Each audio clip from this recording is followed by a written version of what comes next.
let's have a look. We're into the final game of the dramatically unsuccessful Swiss invasion of Spain, and the Swiss this time are up against the Hussites, a textbook army that everybody knows about and relatively few people own, and I suspect even few people play with. And what does the Hussite do? It has war wagons who defend, really. So barricades, wagon with included commander. It's an interesting thing. A large number of the sword mediocre in this army. I guess they potentially sit in terrain either side of a wall of war wagons, and each command sort of had an impact knight behind it, and a polearm guy, and a couple of wagons. That's got 3 wagons, that's got 2 wagons, that's got 1, so 6 wagons here as well. Not gone for the artillery, which is a bit unusual, but really based on the wagons, with the strategist to make sure that they get that nice terrain to sit in. And that, in terms of terrain to sit in, is about as good as it gets, I think. There's a forest which I put down. There's a impassable which I put down. A marsh from the Hussites there, and my army is sat here ready to go. I think that's the foot of my. If in case you're wondering what that is, that's the foot of the stand for my little camera, holding this picture up in the air. And I've given, quite deliberately, I've given the Hussites a nice place to sit and form up a solid defensive line, on the basis that pikes can just walk into them and fight them and hopefully kill them. Not trying to do anything clever about going around the back.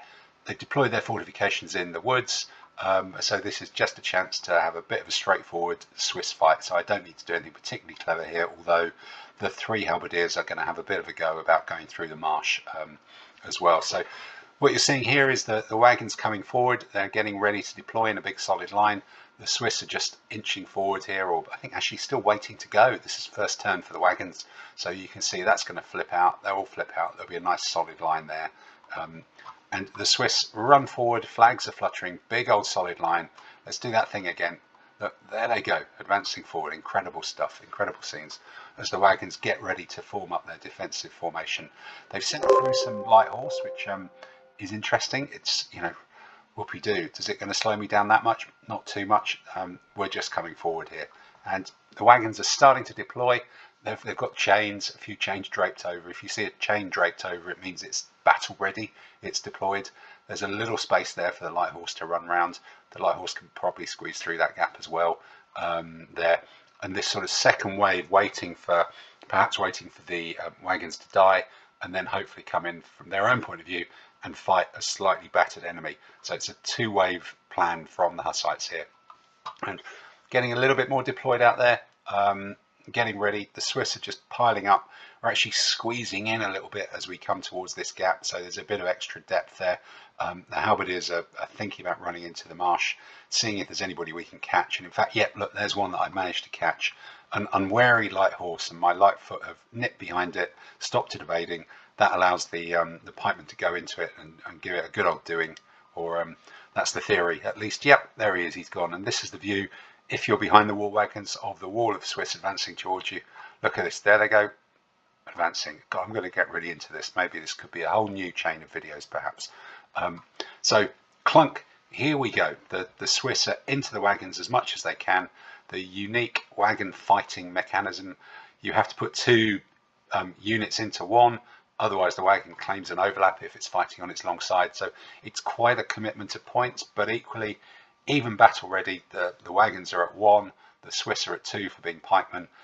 The general, the wagon general is at 2, so that makes it a bit better, but equally I've got commanders in combat, commander in combat there, commander in combat there, all going in against wagons with their own generals in combat. So that one's already in trouble, that one's already in trouble. We're pushing past here, and these guys are deep into the marsh, even though there's somebody sort of coming round towards them. And boom, the wall of wagons has collapsed straight through. The 2 generals have done the business and are piling in through. These guys are still fighting away, but we're pushing through there as well. But this is really into the second line straight away. A very, very straightforward attack for the Swiss against the wall of wagons. And yep, that wagon's gone as well, really deep into the second echelon. I've even run a pikeman all the way down that column and just chased some light horse off table, getting ready to see if anybody does fancy themselves in the second wave.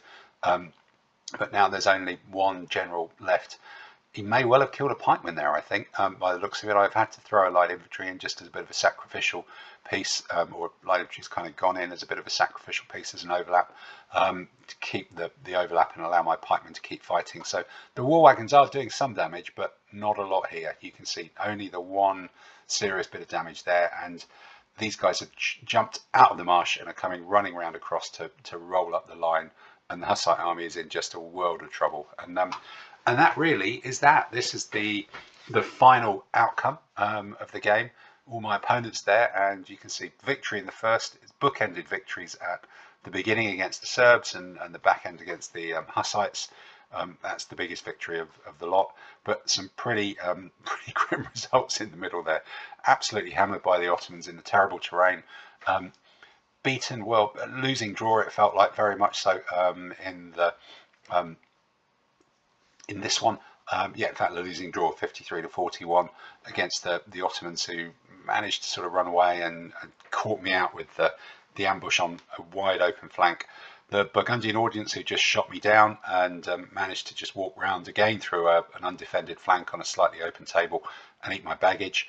And then bad news against the condottieri, who failed to kind of crumble, and again, just too much terrain didn't really work in my favour in at least 3 out of those 3.5. Whereas these ones, the terrain and everything sort of worked. And I think the Burgundians, the terrain was pretty good, but I still managed to conspire to lose through messing it up as well. So that's kind of the end of the road for the Swiss at 200 points there. In the previous competition at Warfare, which is worth looking at on my site, they did much better. I don't think it was really down in retrospect to the extra 20 points. That was a 220-point competition, because that really only gave me one commander who wasn't included.